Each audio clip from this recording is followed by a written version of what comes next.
Welcome to Live Daf, your online Daf Yomi Shir. Shalom Aleichem and welcome back to today's Daf Hayomi, SOTAH Chaf Dalid. We begin a brand new Perek Revi, which begins at the Mishnah, 4 lines from the bottom of Chav Gimel Amud Beis. So typically an Isha who goes through Kinoi Vestira then proceeds to the Beis HaMikdash for drinking of the Mei SOTAH. So after Kinoi Vestira, she's really usher to her husband and faced with a choice.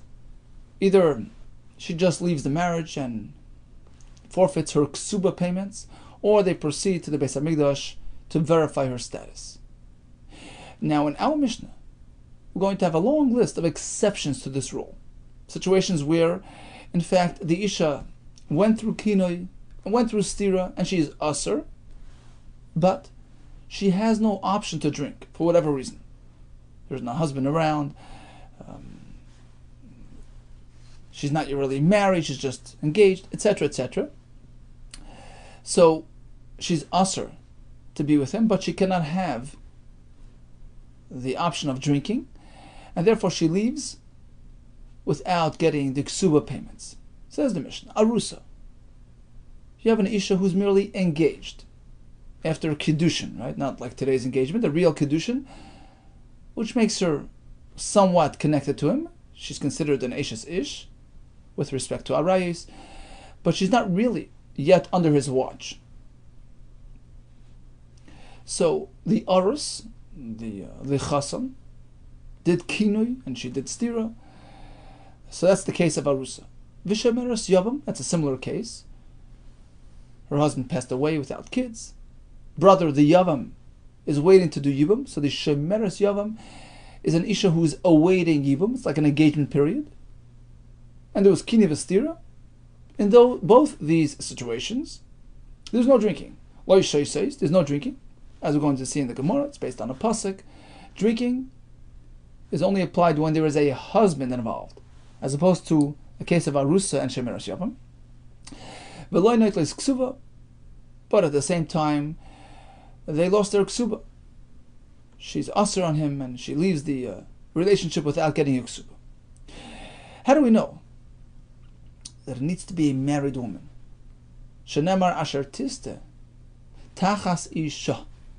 She strayed under her husband's watch, as opposed to these two individuals, Pratla Arusa v'Shemeres Yavam, who aren't really married yet. So there's no drinking, but she forfeits her ksuba. She's usher to him. Here comes another category of examples. Women who are usher to their husbands to begin with. There's a lav involved. Almana, she's a widow, l'kayin gadol. Or a grusha, a divorcee, v'chalutza, she underwent chalitza, and she's married l'kayin hedit, a regular kayin. These are isurim. It's not supposed to happen to begin with. Or she's a mamzeres. V'nesina, she belongs to that group of people called nesinim who are usher to marry into the community, but she's married Yisrael. Or in the reverse, Ubas Yisrael, she's a regular Bas Yisrael, married Lamamzer, Ulanasan. And all these, we say, Lo Yishay says there's no drinking involved. Rashi brings these sifri. The pasuk applies to a legitimate marriage. Ki siste ishtoi. V'ru'uya li ishus hakasav medaber, says Rashi on the 4th line. Prat la'almanu kayin gadol needs to be something which is appropriate. So in all these situations, Lo Yishay says there's no drinking. V'lo noitles ksuba. But fact is, she went through Kinoi Vestira. She gave up her rights to the ksuba. Another class of examples. Ha'imeres Tmeyani. So she's a regular Isha married to a regular man. There was Kinoi Vestira, but she gets up and admits, I'm tummy. There's no point in verifying any further. Or she didn't admit, but there were Edim. V'shabou lo Edim she'itmeya. Or she just refuses to cooperate. Va'imeres eini shaisa. In all these, there's no drinking. We don't force her, but there's no ksuba as well. What about Omar Ba'alo eini mashka? Now it's the husband's fault. He's compromising the whole procedure. He says, I don't want to give her to drink. Or v'shebalo ba'alo b'derech, or the husband interacted with her as married as they're traveling to Yerushalayim. That's a no-no. So he compromised the process, and therefore she's entitled to the ksuba, noitlis ksuba, v'lo yishayis. There's no drinking, but she does get ksuba this time. What about a regular marriage? And there was kinui v'stira, and before they got a chance to drink, mesu balin, achalei shasu, husband passed away before drinking. Bishami Aimrim, noitlis ksuba, they're entitled to the ksuba, v'lo yishayis, despite the fact that they're not going to drink. Why? The pasuk says, husband needs to do this. V'hevi ha'ish es ishtei lakayin. There's no husband. There's no drinking. Ubisil Aimrim oishayis, oy loy noitlis ksuba. Either they drink or they forfeit the ksuba, and Rashi explains. Basil mean because there's no drinking, there's no ksuba, as we're going to see in the Gemara. Another example. Mu beres chaveri. We know that a person's not meant to marry an isha who's mu beres, who's expecting from a previous marriage, because his interaction might interfere with that development. Uminekas chaveri. Let's say she's nursing a child from a previous marriage, and all these we're supposed to wait. There's a wait period before the next marriage. He did so anyway. He married this type of isha. And we have kine v'stira. What happens now? Lo isha yisois. Once again, there's no drinking, there's no ksuba. Divir Rab Meir, and the reason is the same as before, because she's not really suitable for him at this point. It's not a proper marriage. V'chacham, you still proceed. You know why? He has the option of, separating temporarily until she's done. She's finished the ibur, she's finished nursing. Take her back later on. So technically, there's nothing inherently wrong with this marriage, with this match, and therefore we follow the same process as a regular, standard marriage. What about a fellow who has no kids? And he's supposed to be doing the mitzvah of Peru Revu by marrying an Isha who's able to have children. And he married an Ailonis, an Isha who has a hormonal imbalance, who cannot bear children. Vizakena, or an older woman who likewise can't bear children. Another woman, for some reason, she took some sort of, there's some sort of medical procedure that prevents her from bearing children. In all these situations, we say, there's no drinking, and she loses the ksuba. The reason is because this is not the proper type of marriage. You're supposed to be marrying somebody that can bear you children. So it fits into that category of an isha which is not ru'il ishus, and there's no drinking. Rabbi Lezer disagrees. Rabbi Lezer Omer, Yachal hu lisa isha acheres. There's nothing inherently wrong with marrying this type of woman. There's no isser between the two of them. What about his mitzvah of having children? Okay, marry somebody else. Yachal hu lisa isha acheres. He can marry another wife. V'lifreis. V'lirbis himena, to bear him children. And therefore, Rabbi Lezer holds that even this type of isha will drink as usual. Ush'ar kol hanashim. Otherwise, if it's just a standard, typical type of marriage, nothing wrong, and you have kini v'stira, what's the next stage? Oishay seis. Oy loy noitles ksuba. The isha is faced with an option of either drinking, or otherwise, you skip the ksuba and you leave the marriage. Continues the Mishnah. Isha's kohen, who is a SOTAH. What happens now? Shoysa umateres labala. After she drinks and she turns out that she appears to be innocent, no effect, no visible effect, umateres labala, she can go back home, even though he's a kohen, there's no issue. Eishes saris. What about the wife of a fellow who's a saris? He went through some medical procedure which preempts him from having children. Shoysa, she too will go through the drinking process like any other isha. And the Gemara will explain what the chiddush here is. Al-dei kol arayas mekanan. If a husband notices inappropriate behavior by his wife, he can be mekana, he can warn her. And this can apply to any type of man, even with respect to her relative. Look, be careful from your this and this relative. That also works. It's also considered kinui.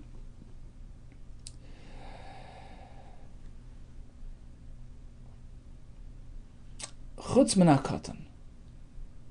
Except if he warns her against interacting with a katan, because the pasuk says the concern is with an ish as opposed to a katan, u'mimisha in a ish, and also a non-man, like an animal, then kini doesn't apply to that. Concludes the Mishnah. In the following cases, even though there's no husband on the scene, Bezdin can substitute for the husband and warn his wife against this type of behavior. Mishnah Scharish Bala, a case where her husband became deaf-mute and is not really functioning, or nishtata, or deranged, or or he's locked up in prison. Bezdin could step in and do kinoi. But this kinoi will never lead to drinking water, because the pasuk says husband needs to do that. He's in charge of that. There's no husband, there's no drinking. So what's the point of kinoi?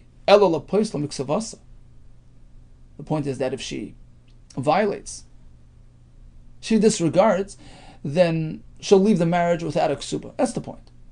But not to say that she'll drink. Rabbi Yehuda, this can work even for drinking. This can bring her to shtia as well. Look at sheyetze bala. Look, today husband's not around to oversee the drinking, but the kinoi applied by Bezdin will activate the process, so that eventually, if the husband becomes available, he can proceed with the next step and bring her to drink. Let's go back to the beginning of the Mishnah. We have the Arusa, Shemeres Yavam, not really fully married, although they can't drink. For that we need a real wife under her husband's watch, but kinoi will apply to the point that she becomes asura and she will leave without a ksuba. Mishtahu delay shasyu, says the Gemara. There's no drinking in those cases. Ha kinoi mikanila, but kinoi does apply and makes her asura and makes her lose her ksuba. That's a chiddush. You're not even giving her the option of drinking, and you're making her asura. Minhan, how do we know that is true? Based on the brisa. Pasuk says, Daber al bnei Yisrael v'amarta aleim. And then it continues, Ish kisisti ishtay, right? V'amarta aleim, that's extra words. L'rabbeis arusa, v'shemeres yavam l'kinu, to include these two cases. Although they can't drink, but kinoi will apply. Continues the Gemara, Masnis in our Mishnah, which says that in arusa and shemeres yavam, although they can have kinoi and become asr and lose their ksuba, but there's no drinking in both cases. Mani, who is this author? Who is this Tana? Speaking in our Mishnah. Whose shita is this? Rabbi Yehuda. It's Rabbi Yehuda as opposed to Rabbi Yashia, who are featured in the next brisa. So Rabbi Yehuda is the one who tells us that Arusa and Shemeres Yavam are precluded from drinking based on a pasuk. The Sanyo, the pasuk says, we speak to the Isha, did you stray? Tachas Isheich. Tachas Isheich. Under your husband's watch. A married woman. Pratla Arusa, as opposed to a Arusa who's not really married. This process doesn't apply to her. Yochel Shani Moitzi. Av Shemeres Yavam. What about a Shemeres Yavam? Who's already a bit more connected, so to speak, to the Yavam. There's no chuppah needed. It's already halfway in to that marriage. Perhaps she's also excluded. No, Tamad Loimar, Ish Ish. The pasuk begins by Dabra b'nei Yisrael v'Amarta Aleim, Ish Ish, right? Ish Ish is a repetitive lashon to include even a Shemeres Yavam. Divrei Rabbi Yashia, he disagrees with our Mishnah. He says, Arusa, okay, she's out, but Shemeres Yavam is in. Rabbi Yehuda and Omer both are out. So first we have Tachas Isheich, denoting a married woman. Prat the Shemeres Yavam, as opposed to the Shemeres Yavam, who's not really married, not qualified for the process. Oitzi Shemeres Yavam, perhaps we will only exclude a Shemeres Yavam who's not really, his wife. He didn't really do anything. He wasn't the Kaddisher. So of course she's out. What about an Isha who he engaged? It's his Kiddushin. She's already somewhat connected to him personally. Perhaps she will not be left out of the process. Talmud Loimar, we have another pasuk.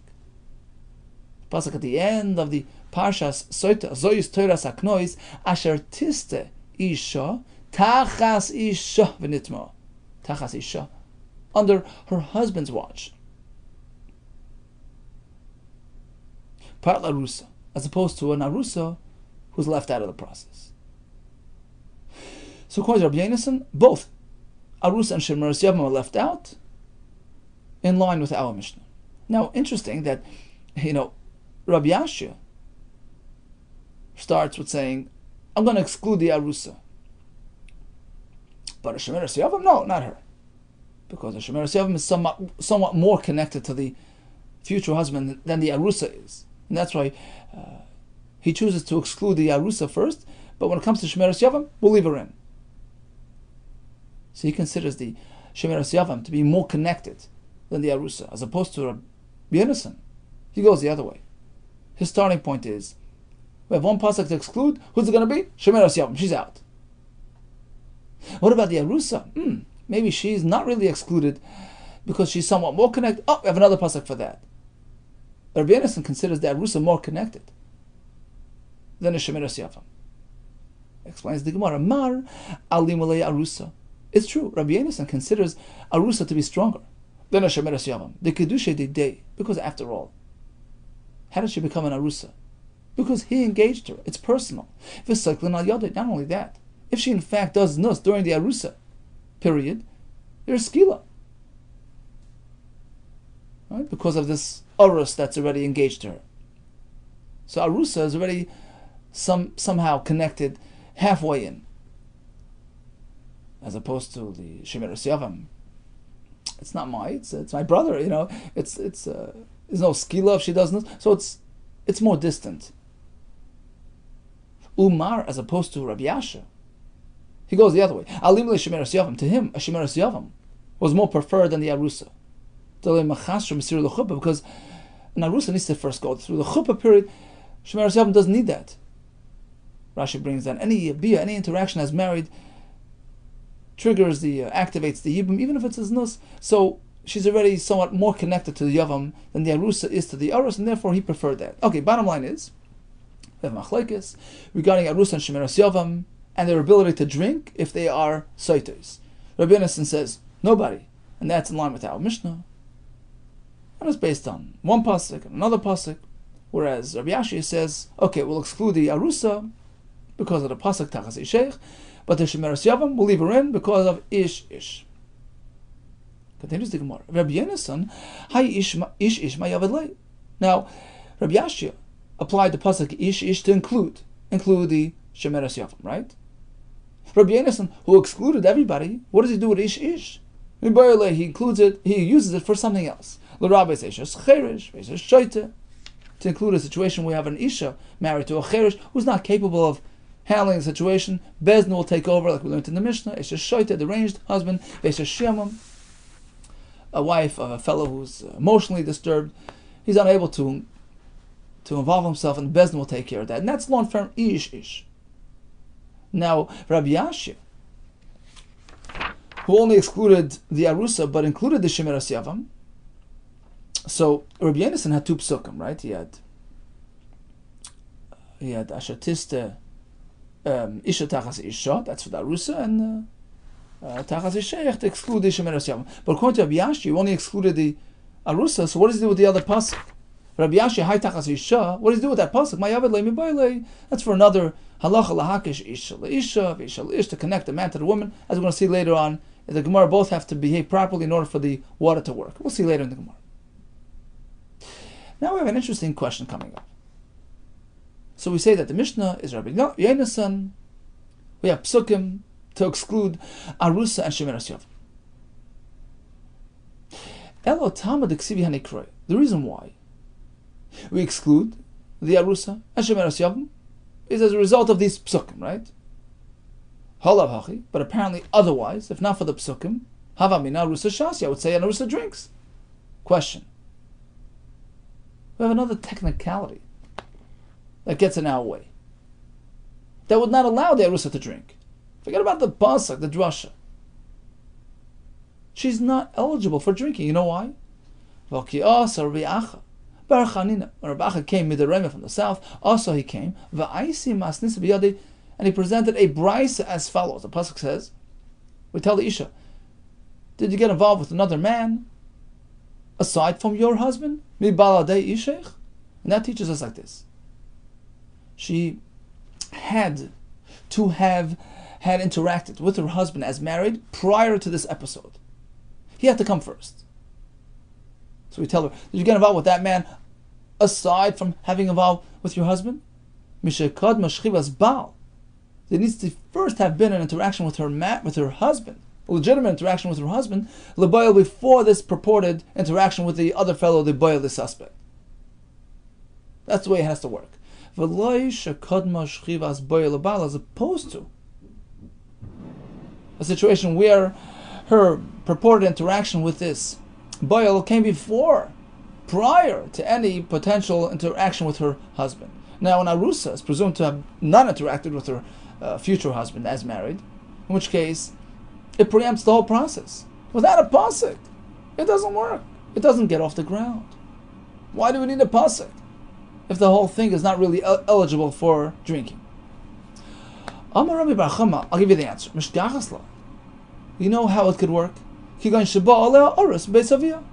The chassan, the aris, was involved with her as married while she was still back home during the engagement period. So he came first, and then came the boil. Okay, that works. But the kavasa, gabe shemeras yavam. Now, what could be a potential parallel matching case by the yavama? How do we get that the yavam was involved with her beforehand? Kigoyin sheba le yavam beis chamia. Okay, so the yavam was involved with her as married while she was still beis chamia in her and her in-laws. Basically, means to say, while she was a shemeras yavam. So he came first. Question: if the yavam was involved with her, even in a znus scenario, that creates yivam, that triggers yivam, that activates yivam. Ha shemeras yavam karisla. So why are we even calling her a shemeras yavam? Ishtamal yasei, she's fully his wife. The Amar Rav tells us in Maseches Yevamas, even an inappropriate interaction between the yavam and the yavama, that's it, done deal. Kana l'koila makes it fully his wife. Everything, for all practical purposes, she's his wife. She wants to leave, she needs a get. If there's kine v'stira, she drinks the water. She's a regular wife. Either way, we're stuck. If we're dealing with a standard, typical yivam, where the yavam was not yet involved with the yavama, then you can't drink. The yavam has to be first. And if he was there, he was with her first, then yivam was done already. That's not shemeras yavam. She's a regular wife. Of course you drink.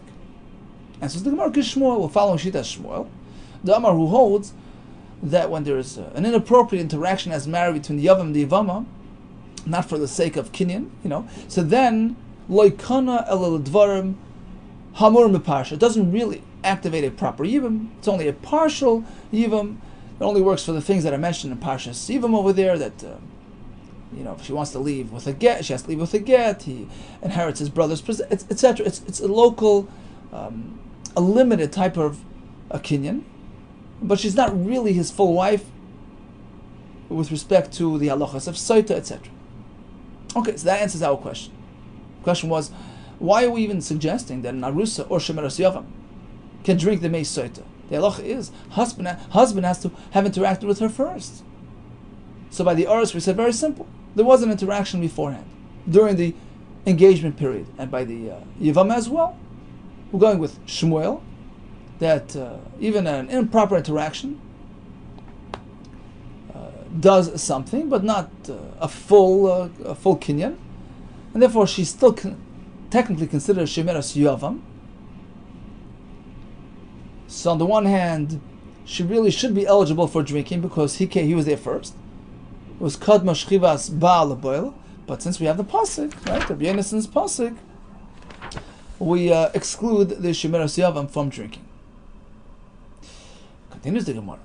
If that's the case, let's take a step back. We had a machlokes Tanoim, and then a machlokes Amoraim. It would seem now we have a matchup between the Tanoim and Amoraim, which isn't really something ideal.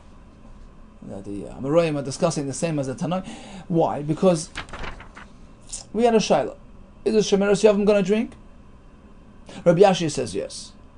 Rabbi Yehuda says no, because of the pasuk. Right? That's the Tana of our Mishnah. Now, we're forced to say that there was some sort of interaction between the yavam and this shemeras yavam. Otherwise, the whole issue doesn't, the whole process doesn't start, right?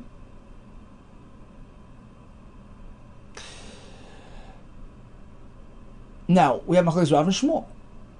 this type of interaction with the Yavama, interaction which was not L'Shem Kinyan, how far does it go? What does it accomplish? According to Rav, it's a full Yibam. According to Shmuel, it's only a partial Yibam. And she's still called a Shemeres Yavam. Now, Rav, who says that it's a full Kinyan, can only go with Rabbi Yashia's Shita, who says that this type of situation, a Shemeres Yavam was involved with the Yavama and then had Kini Vestira, will drink. That's Rabbi Yashia's Shita. That's consistent with Rav. Right? Because according to Rav, it's Kana L'Koil, it's a full Kinyan. Like a regular wife. Then of course she drinks. So Rav can only work with Rabbi Yashia. He can't work with Rabbi Yehuda, who says there's no drinking. Why not? If there was any even business between the Yavam and the Yavama during the Shemeres Yavam period, she's fully his wife. It's like a regular Isha. Of course she drinks. So apparently Rav could only work with Rabbi Yashia's Shita.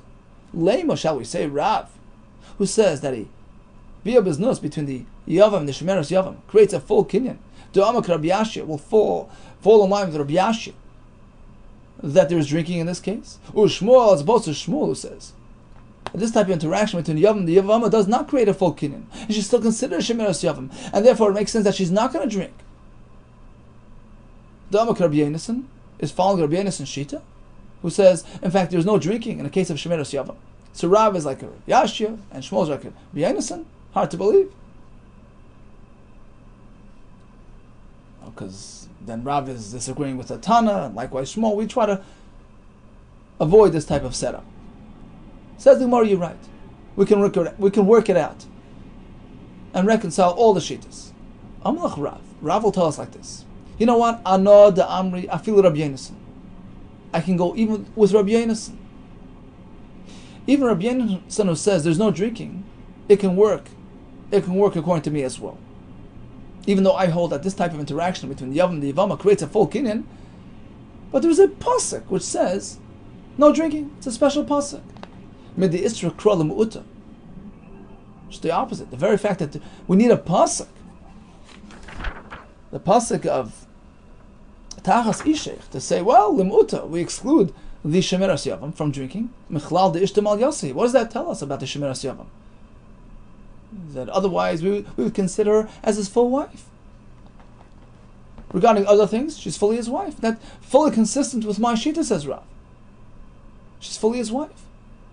We have a pasuk, and we don't give her to drink for whatever reason, a special exception. But otherwise, she's really his wife. So the fact that we need a pasuk to lock her out of the drinking is the biggest raya, says Rav, that she's really his wife. That's fully consistent with my Shita. So that works out. On the other hand, we said that Shmuel would only match with Rabbi Yehuda. Again, Shmuel, who says that Bia Biznus between the Yavam and the Shemeres Yavam creates a full Kinyan. Sorry, only creates a partial Kinyan. That only fits with Rabbi Yehuda. That there's no drinking, right? So that matches up. But he can't work with Rabbi Yashia, who says there is drinking by Shemeres Yavam. Because according to Shmuel, why would it be drinking if she's not really his wife? Says the Gemara, no. Shmuel Amar, Shmuel will respond, you know what? I can work even with Rabbi Yashia. I know that Amri, I feel Rabbi Yashia. How could that be? Rabbi Yashia tells us that a Shemeres Yavam does drink. And according to Shmuel, she's not really his wife. Just the opposite to Shmuel. The very fact that we need a pasuk, right? Remember, Rabbi Yashia had a pasuk, ish, to be married by Shemeres Yavam. Mr. Kroller Rabuya, what does that tell us about her status? Mechlal de lav ishtahi. Apparently she's not really his wife. Just like what I'm saying. But there's a special pasuk that by Shemeres Yavam we give it to drink like a regular wife. So basically, we no longer have to tie these shitas with each other. Rav can work with all shitas, and Shmuel can work with all shitas as well. Okay, in summation, we have a very long Mishnah with many categories, many situations where, for whatever reason, the Isha will not have the drinking option, although she's Asr, and she must leave the marriage without the Ksuba. We have the Rusa B'Shemeres Yavam situation, which is actually Rabbi Yehuda and Shita based on two psukim. We have the next category of Isurim, Alman L'Kain Gadol, Chayav Elaven, and Rashi brings it free. She's not Ro'i L'Ishus, there's no drinking. We have A situation where she admitted or she refuses to drink, again, there's no drinking option there. A situation where the husband got in the way, there we say no drinking, but there is ksuba. What if the husband passed away before they got a chance to drink? What if he married somebody too close to the previous marriage? She's a muberes, she's a meinekes. Machlekes there. What about he married somebody that can't bear him children? Machlekes there. What about if there's no husband? Can Bezdin get involved? Yes. They can make the kinui, but when it comes to drinking, we have a machlekes. So Rabbi Yossi says, true, Bezdin can't give her to drink, but when the husband shows up, he can step right in and proceed with drinking. We came up with a machlekes with Rabbi Yashi, who says that Shemeres Yavam will drink. Rabbi Yonasan says both Arusa and Shemeres Yavam are preempted because of the pasuk. We had a kasha. What do you mean? What's there to talk about? First, the husband has to be involved, and then the boil. We worked that out as well, and we worked it out with both Rav and Shmuel. All the best to you. Hatzlach Rabba and Psuros Toivos.